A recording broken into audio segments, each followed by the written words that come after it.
আমি 22 state pass D.El.Ed ঐক্যমঞ্চের সদস্য। আমার নাম আদিত্য শাহ। আমি উত্তরবঙ্গ থেকে যাচ্ছি আমাদের বিকাশ ভবন চলো অভিযানে। বিদেশদা যে অভিযানে ডাক দিয়েছে, আমি সেই অভিযানে যাচ্ছি। আমি আশা রাখি যে আমাদের যে এর আগে যে আন্দোলন হয়েছিল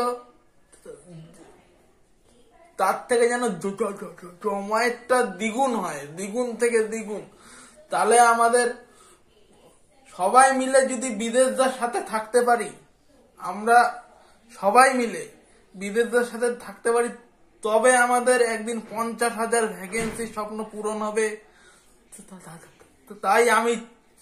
তাই আমি আশা রাখবো যে 50,000 ভ্যাকেন্সি স্বপ্ন পূরণ হতে গেলে আমাদের একতাটা খুব দরকার। তাহলে আমাদের একদিন 50,000 ভ্যাকেন্সি স্বপ্ন পূরণ হবে। তাই আমি বলছি যে 2 তারিখ আমি যাচ্ছি। আমি যদি পিএইচ হয়ে উত্তরবঙ্গ থেকে আমার বাবাকে নিয়ে আসতে পারি, হবে তোমরা চেষ্টা করলে সবাই মিলে আসতে পারবে। তাই আমি আশা রাখবো যে 2 তারিখ সবার সাথে দেখা হচ্ছে।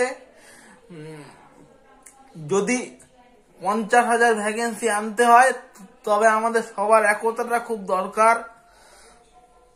তাই আমি বলছি যে সবাই এসো। আমি যাচ্ছি উত্তরবঙ্গ থেকে, তোমরা সবাই এসো। সবাই মিলে বিদেশদার হাত ধরলে একদিন আমাদের 50,000 ভ্যাকেন্সি স্বপ্ন পূরণ হবে।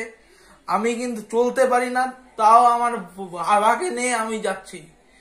আমার বাবা আমার সাথে সবসময় থাকে, তাই আমার চলাফেরার কোনো অসুবিধা হয় না। আমার কিন্তু চলতে ফিরতে খুব অসুবিধা। আমরা পিএইচ ক্যান্ডিডেট, আমাদের চাকরিটা খুব দরকার। শুধু পিএইচ এর কেন, সবার চাকরি দরকার।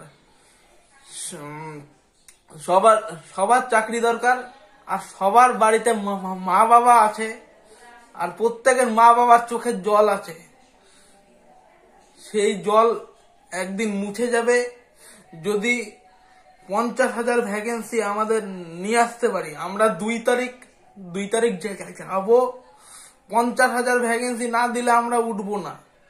বিকাশ ভবন চলো, ওখানে বিকাশ ভবনের সামনে বসে যাব। আমরা বিদেশদার হাত ধরে বসে যাব আর 50,000 ভ্যাকেন্সি নিয়ে আসবো।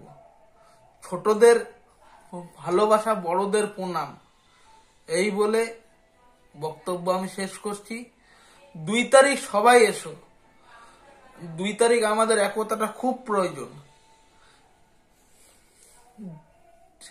কেন আমাদের এটাই লাস্ট আন্দোলন হয়, এই আশা রাখি।